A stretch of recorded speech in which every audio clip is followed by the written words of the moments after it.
Black History Month is a great opportunity for us to come together and talk about the rich history that African Americans have here in this great nation. Unfortunately, one of the things that's rarely discussed during this time of the year is the role that the Second Amendment has played in helping African Americans, in fact all Americans, secure our rights and liberties. There's no doubt that from the Civil War through the Civil Rights Movement, all the way through till today, the Second Amendment has played an integral role in helping African Americans secure their rights. Dating all the way back to slavery, laws were put in place in order to keep slaves and freed black men from getting firearms. And that practice continued after the Civil War as many states passed what's known as black codes, specifically designed to keep African American men from exercising their right to keep and bear arms.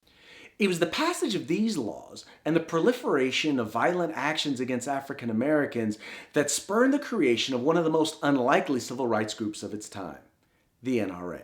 How was the NRA founded? Because it's a white racist organization. Exactly. Yeah. And you got to go back a little bit, because what happened prior to the Civil War was in the southern states, a black cannot have an arm in self-defense of anything, anyway. Of course, he might use it like they did Nat Turner to kill a white guy, and then we can't have that. So what you have is blacks have no self-defense rights. Then you have the 13th Amendment that says all blacks are free in the South everywhere, not just the Emancipation Proclamation in the South. Can they own a gun? They could, but what happened was, being free, instantly in the South they started passing what were called the black codes. They had about 11 laws. One of the laws is blacks cannot own guns, they cannot own knives, they cannot own any weapon. They're free, they're citizens. Well, they can't own anything to defend themselves. Then in 1866 you have the Klan that gets started. And the Klan is after driving out all the free blacks and all the Republican whites that freed them. And so at that time you have in total about 5,000 lynchings. About 75% were of blacks, 25% were of whites. Right. So Klan is after anybody that's Sure. for black rights. So at that point, the southern states are not doing anything to inhibit the Klan. Often it is the government themselves that is part of the Klan that is going after the blacks. And so NRA rises up in 1871 with 3 Union officers who had fought to end slavery, fought for civil rights for blacks. 2 of them are Union generals, and they start the NRA.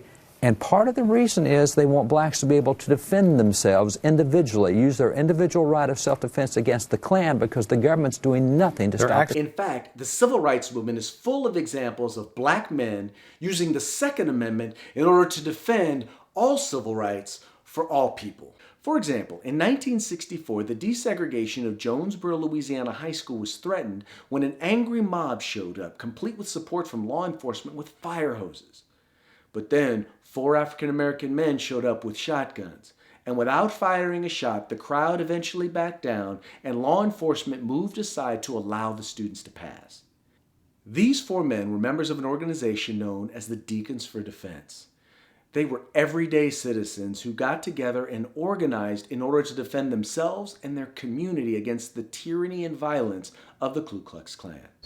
America is based upon the right of people to organize for self-defense. This is in the Constitution of the United States. The Second Amendment to the Constitution spells out the right of people under this particular governmental system to have arms to defend themselves. Needless to say, some folks didn't take that too well. So thus was born the gun control movement. But make no mistake, this wasn't about controlling violence or gun violence as they would have you believe. It was about making sure that those people didn't get guns. There's been a lot of talk said recently because I was supposed to have said something about Negroes should buy rifles. White people have been buying rifles all their lives.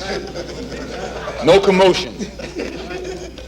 The Black Panther Party for Self-Defense calls upon the American people in general and the black people in particular to take careful note of the racist California legislature, which is now considering legislation aimed at keeping the black people disarmed and powerless.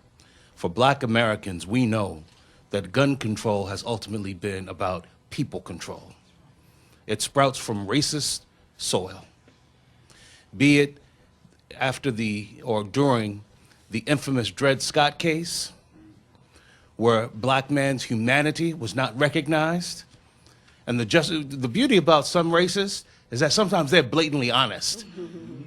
And the racist Chief Justice, Taney, said, we cannot allow the law to recognize the humanity of this individual because he would be able to keep and bear arms. And where did they get their inspiration? None other than the master himself, Adolf Hitler. That's right, they actually went to the codes that Nazi Germany used in order to keep guns out of the hands of undesirable people. In some cases, they went as far as to copy the language word for word. Many African American leaders recognize gun control for exactly what it is. They also recognize the important role that the Second Amendment has played in our history as African Americans, and they're working aggressively to make sure that that message is heard throughout the Black community. They need to revisit their history, Black slave history, Black Jim Crow history, and they should visit the histories of other tyrant nations where we had people like Hitler and Stalin and Mao, and every single time there is someone who wants to take away all other rights of the people, the first right they take away is your right to bear arms. We respect the Second Amendment. We know that it had value to keep a new government from slipping back into tyranny. We have to protect what is ours from any thief or robber that will try to take it from us. And that's where the Second Amendment comes in for us. I believe Dr. King would look at me with a bit of confusion as he happily struggled with envy that I, a young Black male living in the heart of the South, whose house was never firebombed and has never received death threats, was granted a concealed handgun license, yet he who had encountered all of these things was denied. Because let's not forget, the first forms of gun control were created to keep people like me from having guns. When you touch the Second Amendment, you can't become more anti-American, because America would not be without her guns. It's almost impossible to capture all of the significance of the Second Amendment on Black history in this one short video. So I hope you'll take the time to follow some of the links and watch some of the videos that are connected to this video. Educate yourself and educate others as to the role that the Second Amendment has played in Black history. Then we can all understand that the Second Amendment is important not just because it's a civil right, but because it's the one that defends all others. My name is Craig DeLuz, and I thank you for joining me.